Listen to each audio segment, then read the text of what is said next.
So Lewis structures might be a little bit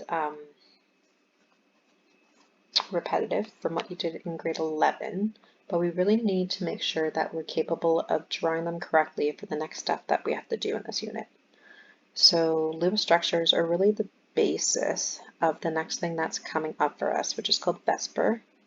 Obviously not a real word, it's an acronym, but this document I'm just going to really quickly breeze through because despite not having a textbook, obviously, there's going to be some reading where you're going to have to do it independently. So ionic bonding is not going to be much of a thing for us. So ionic bonds, I'm sure this is like a diagram you've seen, maybe the exact same one, maybe something slightly similar. We're completely going to take an electron and transfer it so that we have ions now, right? There's no sharing, complete transfer. What we'll be mostly looking at are covalent bonds, so the sharing of electrons. What you looked in grade 11 probably was a lot of electronegativity, seeing whether or not they were nonpolar or polar bonds. We will look slightly at electronegativity, but when we get into lesson 5 in this unit and looking at polarity, we're going to be looking at a different type of polarity, which isn't bond polarity that you saw in grade 11, but molecular polarity, just based on the symmetry of the molecules that we're making, which really rests on making sure that we're capable of making our diagrams correct for this stuff. So obviously we were just looking at electron configuration in quantum mechanics. We're going to kind of backtrack and pretend that did not happen, and kind of look at like that octet rule and things like that again, just because it really simplifies and works for what we're doing. So covalent bonds, that's grade 11 review. I'm sure you can read that on your own. What we really care about is the stuff that comes up on the following pages. So looking at the octet rule again and drawing covalent compounds from that. So let's go through an example of following these ideas and the homework questions that you have. So knowing that we've got bonds in between elements or atoms, we can have lone pairs, and we can also have multiple bonds. So doubles and triples, where those might come up. We can also have normal octets, or we can have incomplete or expanded octets, and that depends on where these elements are on the periodic table. So an incomplete octet would be when your central atom is happy without having a full 8 electrons surrounding it. So the ones that that's going to happen for us are boron, beryllium, and aluminum. Cool. Expanded octets kind of have more exceptions based on where they are on the periodic table. And that's going to be when the central atom can have more than 8 electrons around it. And for us, that's pretty much silicon or greater. And I'm sure you're probably thinking, why? And that's just because we don't have a ton of information, but we're thinking that 3p and 3d orbitals are pretty close in energy, and that we can then put extra electrons into the 3d orbitals if we're currently filling the 3p's or higher. So these might be new for you. Perhaps that's something you haven't done yet from grade 11. But when we get to VSEPR, we're going to have shapes that meet those needs, so we need to know how to draw them. So you have this document that you could easily reference. You also have this document, the exact one with my answers, and the blank one that hopefully you can do at least some of in order to make sure that you've got a good basis as to what we're doing. So let's go through the rules as to how to figure out how to draw different types of Lewis structures. So we can start with the really simple ones. So we're given a molecule, C's and H's. We know it's covalent. These are all going to be covalent, so we really don't have to go through the whole electronegativity difference. Make sure we're drawing a covalent instead of an ionic. They're all going to be covalent. The next thing we do is, I should have kept it up, we go to a periodic table, don't mind me, to find out how many electrons each one's going to be bringing. So we had CH4. C is in column 4, so we're going to bring 4 electrons from each C, which is only 1, and H is in the first column, so each H is going to bring 4 as well. So we're going to have a total of 8 electrons total. So that's why I've written this here. We're going to have to somehow write 8 electrons into this Lewis structure. So we always put pretty much the first element as the central atom and then surround it by the other atoms. Depending also on perhaps your grade 11 experience, I do not care how these are surrounded. That we'll figure out when we get to VSEPR. So you don't have to draw this structure in a certain way. You don't have to draw water as being a bent molecule at this time. That's where VSEPR pops up. So anyways, getting ahead of myself again. We've got C written as our center atom and everything else written outside. Cool. Then we bond them. We just draw sticks immediately because everything's going to have to be sharing some electrons. Cool. After that, we count how many electrons we just drew on to our molecule, knowing that each bond is going to be 2 electrons. 1, 2, 3, 4, 5, 6, 7, 8. Awesome. We already used all 8. Doesn't matter that these guys don't have a full octet because hydrogens don't want a full octet, right? They're happy with just 2. They're those tiny guys. We'll need a full octet when we get to SiF4. So Si, we want to go to the periodic table, count how many electrons it's bringing. Should be 6. It's right under oxygen. Each fluorine should be 7. 7 times 4, 28. 28 plus 6. That's where that 32 came from. So Si is our first element in this molecule. We're going to make it the central atom. Put the F's all around it, surrounding it, and immediately bond them. So we made 4 bonds. Each bond is 2 electrons. We just used up 8 electrons to do that. So we're left with 24 electrons. What we want to do with those is now complete the octets. So we're going to add an extra 6 to each fluorine atom. Boom, boom, boom, boom, boom, boom, boom, boom. If we did 6 times 4, that would be all of our 24. So that's another simple molecule finished. This guy we can see has a lone pair. How did we get there? Chlorine, also a halogen, going to bring 7. 7 times 3, that's 21. P, phosphorus, must be in group 5. That's how we got the 26 electrons. We're going to draw P as our central atom. We can put these Cl's all the way around it. Count how many electrons we've just used. 3 bonds. Cool, that's 6. We've got 20 electrons left to play with. Our next step is to complete their octets, giving another 6 to each one. 6 times 3, that's 18. We still have 2 electrons left. We're going to draw them onto the P. So there's one thing I haven't mentioned yet, and that's going to be formal charge. When we're counting these electrons, I said that P must be in group 5. It's bringing 5 electrons. So P still needs to feel like it has ownership of 5 electrons.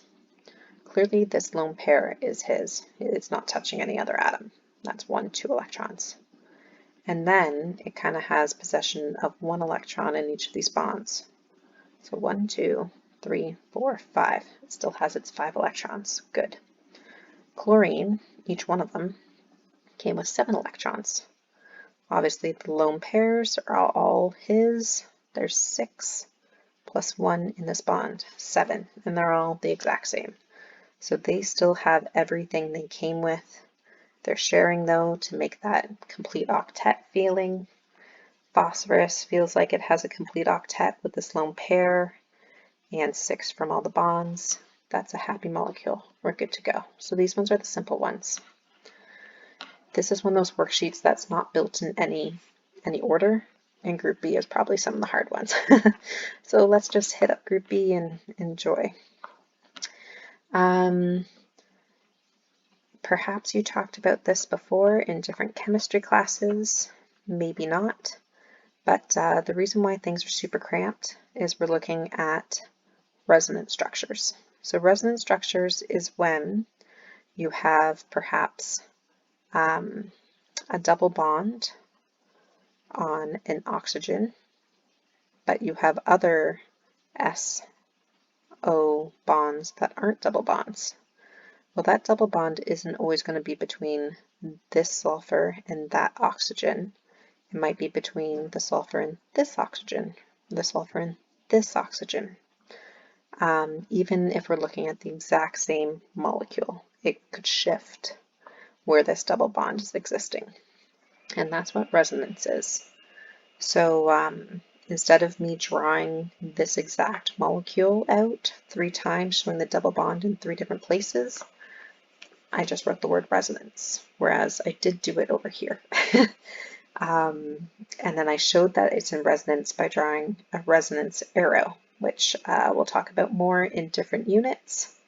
It is a double-headed arrow,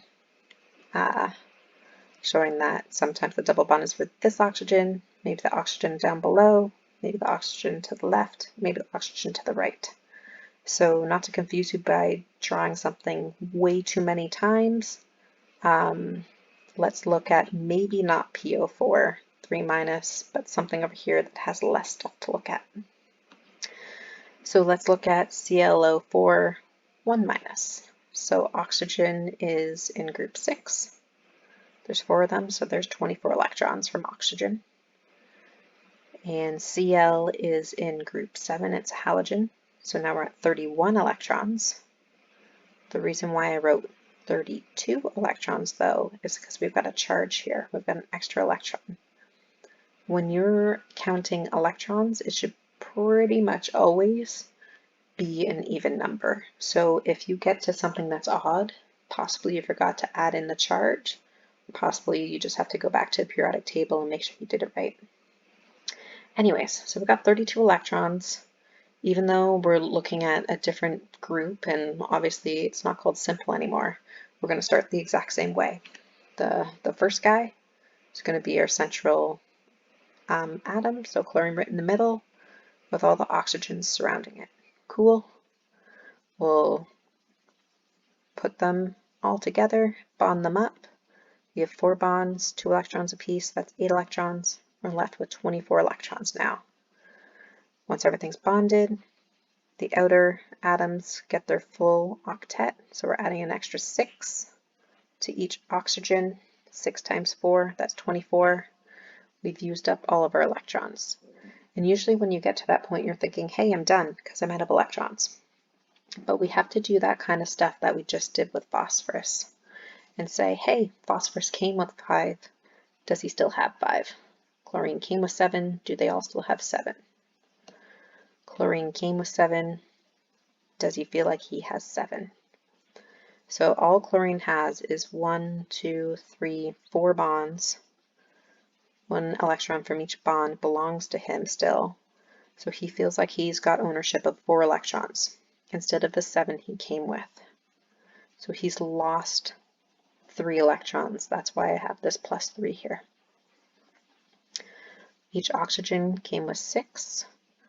It has 1, 2, 3, 4, 5, 6 just around in lone pairs, plus the 7th from the shared bond. So instead of having the 6 it came with, it has an extra piece of negative, an extra electron. So it's got a -1, and all of them look the same right now, right? So that's why we've got a -1 on each oxygen. So we need to switch this around a little bit so things are comfortable for chlorine. And the way we can do that, we obviously can't add or subtract any dots, but we can make double bonds, right? So if we were to make one double bond and take this lone pair and pretty much erase it and make it a double bond, like this one we have here, this oxygen now feels like it has 1, 2, 3, 4, and 1 from each double bond, or bond, sorry, 5, 6, and that's where the 0 came from. It came with 6, still feels like it has 6 now. That would give chlorine 1 extra electron, so we're now looking at a +2 situation. We could do it a second time. We're going to do the exact same thing, so that's why it's a 0, and now it would have a +1. And we could do it a third time, and now that's why this chlorine is comfortable, because it feels like it has 1, 2, 3, 4, 5, 6, 7 electrons, which is exactly what it came with. This oxygen, you're going to be like, hey, it still has a spare. Why did we only change these ones? Well, we do have a spare electron though, right? So we did have a charge. We have a spare electron. This oxygen ended up getting it. We put it all in square brackets and show what the actual charge is to show, hey, we actually do have a spare electron on this molecule, and it ended up here. It's obviously in resonance. Sometimes it will end up on this oxygen, or this oxygen, or this oxygen. I just chose not to bulk up the page with that. So polyatomic ions, they're probably going to be one of the hardest ones, just due to making sure you add up all your electrons correctly, making sure you make double bonds correctly, because a lot of them do have double bonds. Even after you make your octets and everything seems perfect, you might have to look at the formal charges, the stuff in green, to make sure that it's all correct. Anyways, oopsie, multiple bonds. Something that would be much simpler if we, oopsie, I did it again. I can't go up, sorry, with how something is on my page. But anyways, if we're looking at multiple bonds, there we go. The best way to do this would be if we had already looked at organic chemistry, which we have not. But here we go. This is an organic molecule that when we get to organics, or if you've already done this unit, you're going to be like, that's methanol. That's formaldehyde. We're going to bypass these ones because of that. But I want you to still look at the overall electron counts and make sure that it does balance, and to go through the rules as if you already knew that you were going to write it in this method, that C was going to be the central atom, you're going to have O connected to it, and the H is also connected to it. Hydrogen cyanide, same thing. It's just written the way it's shown in its formula, but you might not know that the H is coming off the C and not the N. So we're not going to worry about that right now. I would just like for you to make sure that you're able to get to the 10 electrons and that all the bonding makes sense if you knew, if you were told that the C is a central atom. Carbon monoxide, carbon dioxide, you should be able to do though, because those are ones that are kind of familiar and well used. Not sure why I'm incapable of scrolling. Anyways, there we go. On to the back. So incomplete octets, we kind of touched on before we got to this, saying that those central atoms are going to be happy with fewer than an octet. And we said boron is one, beryllium is another one, aluminum is our third one. So not too frequent, going to only happen for certain ones. So obviously we already kind of were told that it's going to be incomplete octet by the title, but that might be something you kind of have to commit to memory or remember kind of to go back when your molecule's not working out to see if it meets that incomplete octet criteria, if it's one of those three. So we'd start the exact same way. Boron in the third group, chlorines, 7 apiece, going to equal 24 electrons that I have to somehow draw onto here.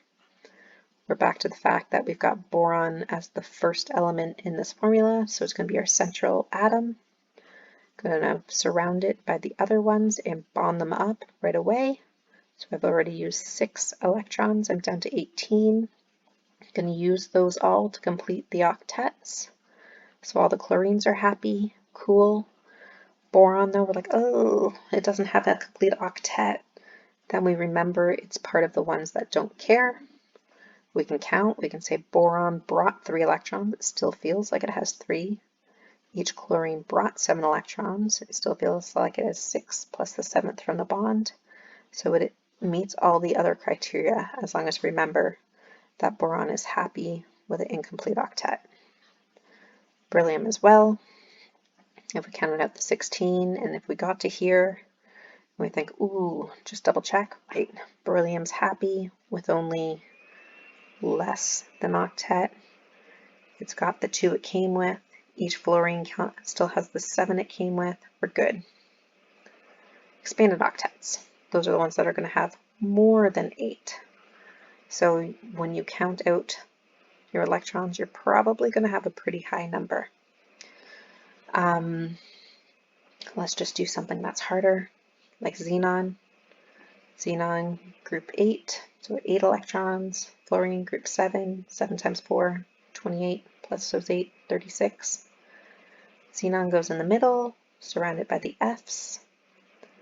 We're going to bond them up. We've already used 8 electrons, so we're down to 28. Let's fill out those octets. So 6 times 4, we've used 24 more. We've got 4 left. If we've got leftovers, we leave them as lone pairs on the central atom. That's a row we haven't gotten to yet. That's why I blasted over here. If we didn't know it was an expanded octet, we'd think, oh my gosh, there's way too much on this xenon. But xenon's way past silicon on the periodic table. It's element 54. So it clearly can hold on to some extra electrons. All of these things are, if you want to investigate what they actually are online, they're usually like jet fuels and things like that, like very unstable. So we can kind of see why by just looking at their Bohr diagrams. And then multicentral atoms, which again is kind of like the last page where I said it would be helpful if we did organic chemistry first. You would honestly just look at this and you'd be like, oh, I know that's propane, and just draw it out. So feel free to do the same thing you did on the front page. Just count out the electrons and make sure that the bonding makes sense here. Like how carbon should still have possession of a certain number of electrons, and same things with the fluorines, and the rest is all hydrogens pretty much. So focus your time on figuring out the expanded octets and probably the polyatomic ions, just to make sure you have a really good idea of how to do Bohr diagrams before we get to VSEPR. That comes next.